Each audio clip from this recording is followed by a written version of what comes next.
नमस्कार, स्वागत है आपका अपना प्रदेश उत्तर प्रदेश उत्तराखंड में। मैं हूं सनी गंगासागर आपके साथ में। इस बुलेटिन में आपको दिखाएंगे दिन भर की वो खबरें जो सुर्खियों में छाई रही, लेकिन शुरुआत करेंगे सबसे पहले सीएम योगी आदित्यनाथ से जुड़ी खबर से। आज सीएम योगी आदित्यनाथ प्रधानमंत्री नरेंद्र मोदी से मुलाकात करने पहुंचे। इस मुलाकात के बाद पीएम मोदी ने एक ट्वीट करते हुए उन्हें जीत की बधाई दी, एक तस्वीर भी शेयर की। अगले 5 साल तक जनता की सेवा करने का संदेश उन्होंने दिया। यूपी के कार्यवाहक सीएम योगी आदित्यनाथ से मुलाकात के बाद पीएम मोदी ने कहा कि आज योगी आदित्यनाथ जी से भेंट हुई है, उन्हें उत्तर प्रदेश चुनाव में मिली ऐतिहासिक जीत की बधाई दी है और बीते 5 वर्षों में उन्होंने जन आकांक्षाओं को पूरा करने के लिए अथक परिश्रम किया है। मुझे पूर्ण विश्वास है कि आने वाले वर्षों में वो राज्य को विकास की ओर अधिक ऊंचाइयों पर ले जाएंगे। वहीं सीएम योगी ने बीजेपी के राष्ट्रीय अध्यक्ष जेपी नड्डा से भी मुलाकात की। उत्तर प्रदेश में एक बार फिर से भाजपा सरकार को जनता का समर्थन मिला है, लेकिन डिप्टी सीएम केशव प्रसाद मौर्य समेत योगी सरकार के कुल 11 मंत्री चुनाव हार गए। ऐसे में अब बीजेपी आलाकमान के सामने सबसे बड़ी चुनौती योगी 2.0 की टीम यानी कि मंत्रिमंडल तैयार करने की है। ऐसे में आखिर कौन कौन से वो चेहरे हैं जो मंत्री बनने की रेस में हैं, किसका कद बढ़ेगा और किसको मिलेगी नई जिम्मेदारी, क्या है बीजेपी की इस पर तैयारी, देखिए इस रिपोर्ट में।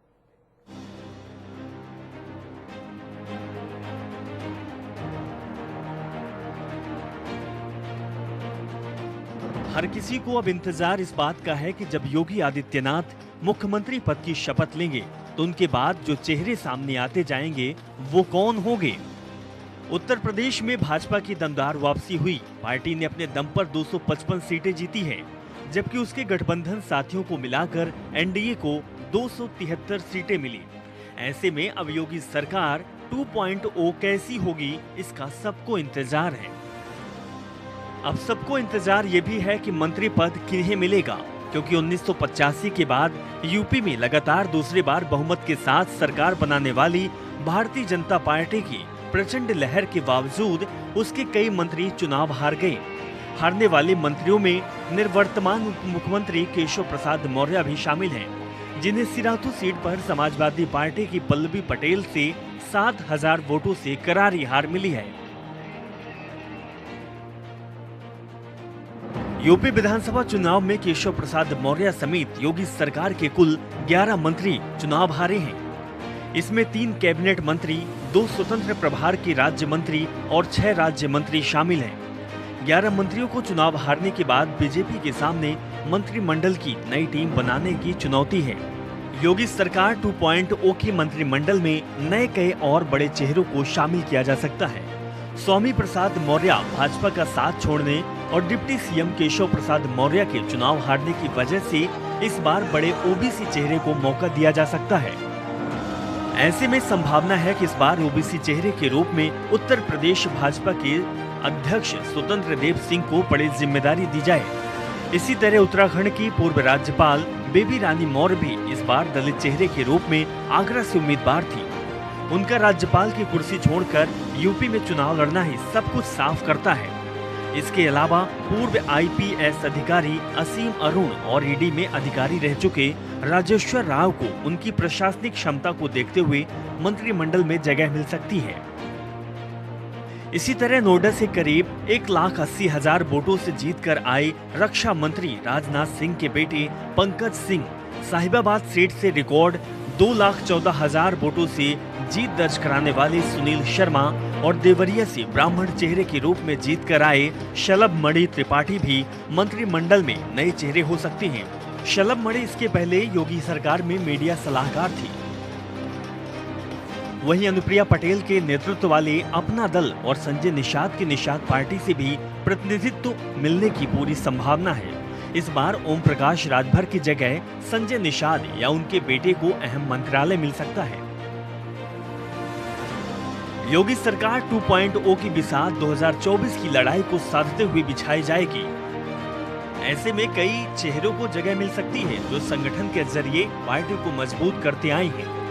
अनुमान लगाया जा रहा कि भाजपा नेतृत्व ने योग्यता, जाति और क्षेत्रीय समीकरणों के आधार पर संभावित मंत्रियों की एक बेसिक लिस्ट तैयार की है, जिस पर लखनऊ से लेकर दिल्ली तक मंथन चल रहा है। क्योंकि लक्ष्य सिर्फ मंत्री या फिर राज्य मंत्री बनाने भर का नहीं है, लक्ष्य 2024 लोकसभा चुनाव साधने का भी है। जनता टीवी न्यूज डेस्क से विशाल त्रिपाठी की रिपोर्ट। यूपी चुनाव में मिली हार के बाद आज लखनऊ में समाजवादी पार्टी के अध्यक्ष अखिलेश यादव ने अपने पिता मुलायम सिंह यादव से मुलाकात की। मुलाकात के दौरान अखिलेश की मुलायम सिंह यादव ने तारीफ करते हुए कहा कि आप बहुत अच्छा लड़े। बता दें कि यूपी में बीजेपी एक बार फिर से सरकार बनाने जा रही है। सीएम योगी आदित्यनाथ के नेतृत्व में बीजेपी ने इस बार 273 सीटों पर जीत दर्ज की है। वहीं सपा गठबंधन को 125 सीटें मिली हैं। योगी आदित्यनाथ कुछ ही दिनों में दोबारा से यूपी के सीएम पद की शपथ भी लेने जा रहे हैं। समाजवादी पार्टी के राष्ट्रीय अध्यक्ष और पूर्व मुख्यमंत्री अखिलेश यादव ने विधानसभा चुनाव में हार की जिम्मेदारी ली है और उन्होंने कहा कि समाजवादी पार्टी विधानसभा चुनाव 2022 के जनादेश को जनता का सम्मान करते हुए स्वीकार करती है। उन्होंने कहा कि हर एक छात्र, बेरोजगार युवा, शिक्षक, शिक्षा मित्र, पुरानी पेंशन समर्थक, महिला, किसान, मजदूर और सभी शुभचिंतकों को धन्यवाद, जिन्होंने समाजवादी पार्टी के प्रति विश्वास जताया।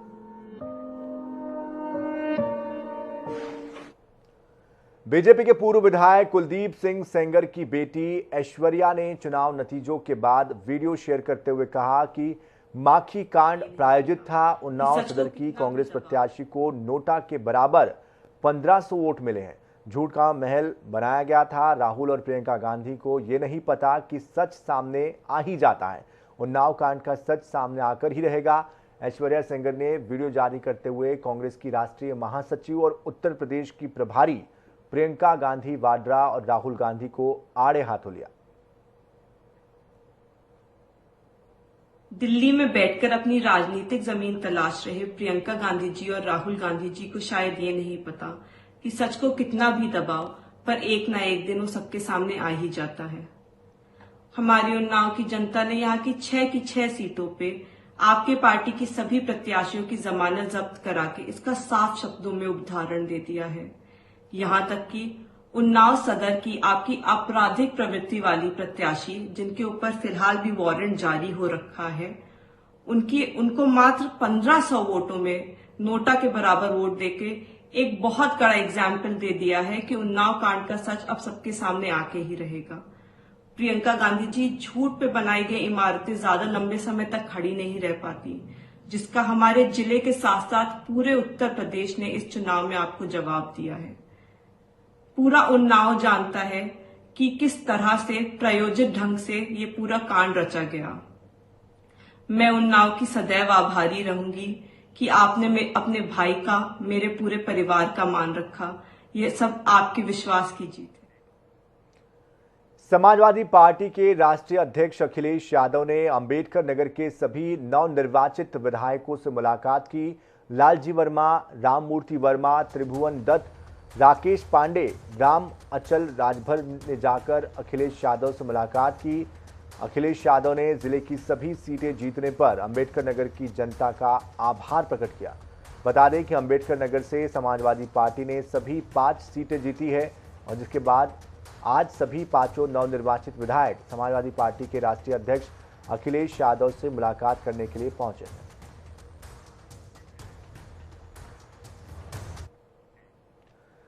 उत्तर प्रदेश में एक बार फिर से बीजेपी की प्रचंड बहुमत के साथ जीत के बाद जनता में बेहद उत्साह देखने को मिल रहा है। ऐसे में वृंदावन के साधु संतों ने भी आज एक बैठक का आयोजन किया, जिसमें सभी साधु संत शामिल हुए। प्रधानमंत्री मोदी को जीत की इन्होंने बधाई दी। बता दें कि इस बैठक में श्री कृष्ण जन्मभूमि के मुक्त कराने और वहां पर विशाल कॉरिडोर बनाने की मांग को भी उठाया गया। एक मांग पत्र संतों ने अपने हस्ताक्षर करते हुए पीएम मोदी के लिए मथुरा में मंदिर निर्माण की मांग को करते हुए लिखा है। बता दें कि उत्तर प्रदेश के अयोध्या में भव्य राम मंदिर निर्माण कार्य चल रहा है। वहीं काशी में कॉरिडोर बनकर तैयार हो चुका है। मथुरा को लेकर उत्तर प्रदेश के डिप्टी सीएम केशव प्रसाद मौर्य ने ट्वीट किया था। उन्होंने कहा था कि अब मथुरा की बात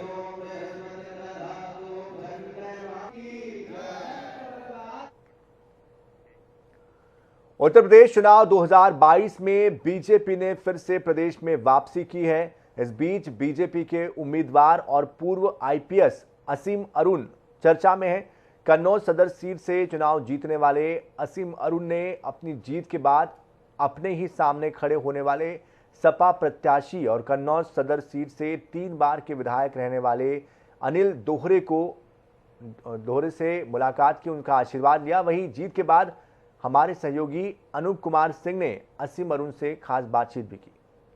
कन्नौज से एक बड़ी जीत हासिल कर आए भाजपा के विधायक असीम अरुण सर हमारे साथ में हैं, चूंकि पुलिस विभाग में अपना बड़ा नाम रोशन भी किया है। अब राजनीति में क्या कुछ करेंगे, कई सवालों के उत्तर के साथ हमारे साथ हैं सर। आपको सर बहुत बहुत बधाई पहले तो विधायक बनने की। बहुत धन्यवाद आपको। सर पुलिस विभाग में तो मैंने आपका काम देखा है, अब राजनीति में किस तरीके से काम करेंगे सर, उसके बारे में कुछ बताइए। मुझे लगता है जो काम है, यानी जो मिशन है वो वही है, काम करने का तरीका थोड़ा बदल जाता है। मिशन क्या है? सुशासन करना, सुरक्षा देना, जो वंचित समाज के हमारे साथी जो हमसे पीछे हैं उनको आगे बढ़ाना। सरकार में, पुलिस में जो काम करने का तरीका है वो आदेश पे चलता है और राजनीतिक पार्टी में वो काम अनुरोध पे चलता है। क्यों? क्योंकि हम लोग राजनीतिक पार्टी में सभी लोग स्वयंसेवक हैं, कोई तनख्वाह पे नहीं है, अपने अपने संसाधन लेके आते हैं, सबसे महत्वपूर्ण बात अपना समय देते हैं। तो यहाँ पे अनुरोध की शैली चलती है और पुलिस में आदेश की शैली चलती थी। ये परिवर्तन है और इसी परिवर्तन को मैंने अपने अंदर किया है।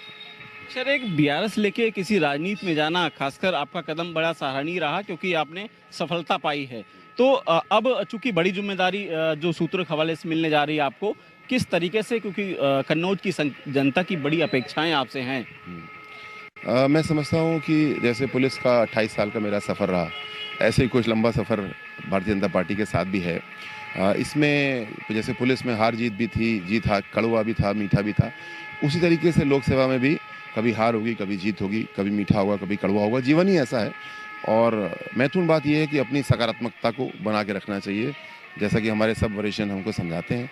तो मेरी कोशिश ये है कि मुझे जो जिम्मेदारी अभी दी गई थी चुनाव लड़ने की, उसको हमने मजबूती से अपने साथियों के साथ पूरा किया।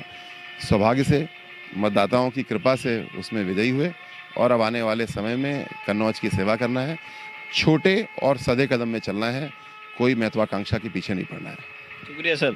तो ये असीम अरुण सर थे जिन्होंने बीआरएस लेकर भारतीय जनता पार्टी ज्वाइन किया था और कन्नौज से विधायक का जो उनको जिम्मेदारी मिली थी जीतने के प्रत्याशी बनाए गए थे और आज विधायक बनकर आए हैं, भारतीय जनता पार्टी कार्यालय में है। निश्चित तौर पे उनका कहना है कि अगर पार्टी कोई जिम्मेदारी देती है तो उसको बखूबी निभाऊंगा।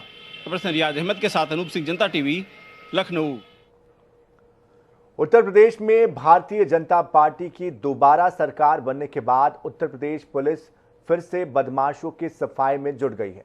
मुजफ्फरनगर की कोतवाली पुलिस को उस समय बड़ी सफलता हाथ लगी जब पुलिस को सूचना मिली कि कुछ बदमाश बुढ़ाना मोड़ रजवाहा पटरी पर घूम रहे हैं। नगर कोतवाल आनंद देव मिश्रा ने तुरंत घेराबंदी करते हुए बदमाशों को ललकारा तो बदमाशों ने पुलिस पर फायर भी किया। पुलिस ने जवाबी कार्रवाई में फायरिंग की। आमने सामने की मुठभेड़ में एक बदमाश गोली लगने से घायल हो गया, जबकि दूसरा बदमाश गन्ने के खेत में घुस गया। नगर कोतवाली पुलिस के गन्ने के खेत को चारों ओर से पुलिस ने घेरते हुए तलाश की और बदमाश भागने में कामयाब रहा। बुढ़ाना रोड है, वहाँ पे पुलिस चेकिंग करा रही थी तो इमीडिएट पुलिस को एक इनपुट मिला कि 2 लड़के इधर से मोटरसाइकिल से आ रहे हैं और जिनके पास कुछ अवैध हथियार हो सकते हैं। पुलिस ने चेकिंग जब करना शुरू किया तो जैसे ही ये रजवाई की पुलिया है जो शाहपुर बुढ़ाना रोड पे है, पुलिस को देखते ही जैसे ही पुलिस ने रोकने का प्रयास किया तो उन्होंने पुलिस के ऊपर फायर किया और रजवाई की पटरी की तरफ वो भागे। पुलिस ने जब जवाबी फायरिंग में पुलिस ने भी अपनी तरफ से जवाबी फायरिंग की तो एक बदमाश को टांग में गोली लगी, जिसके पास से एक तमंचा, 2 जिंदा कारतूस, एक खोखा जो कि पुलिस के ऊपर फायर किया था, एक मोटरसाइकिल जिस पर कोई नंबर नहीं पड़ा हुआ है वो बरामद हुई है। बुलेटिन में भी वक्त हुआ एक छोटे से ब्रेक का। बन रहे हमारे साथ।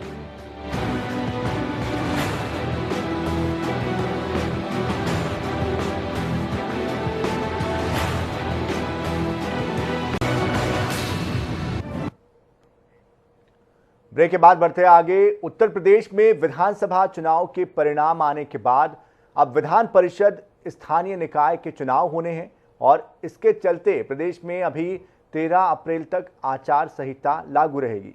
पहले विधानसभा चुनाव के साथ ही विधान परिषद के भी चुनाव होने थे, लेकिन राज्य निर्वाचन आयोग ने बाद में विधान परिषद के चुनाव के लिए नया कार्यक्रम जारी किया है।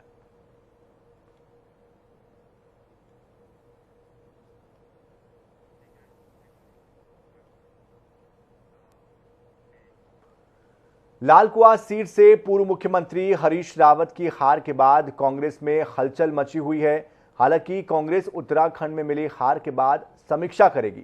पूर्व मुख्यमंत्री क्यों और किस वजह से हारे, कांग्रेस इसको लेकर बेहद चिंतित भी नजर आ रही है। कांग्रेस प्रवक्ता दीपक बलूटिया ने यह कहा कि कांग्रेस को मिली हार की समीक्षा होगी और उन कारणों को तलाशा जाएगा जिनकी वजह से कांग्रेस की हार हुई है। हरीश रावत जैसे एक वरिष्ठ नेता का हार जाना इस पूरे प्रदेश के लिए एक बहुत ही दुखदायी है, पीड़ादायक है, क्योंकि जिस तरह से पूरे 5 वर्ष वो लगातार सक्रिय रहे भाजपा शासनकाल में और उत्तराखंडियत की जिन्होंने बात उठाई और जनता की आवाज़ बन करके रहे, और कोई भी ऐसा कोना नहीं था उत्तराखंड का कि जहाँ पर उन्होंने जा कर के जनता की आवाज़ ना बने हो।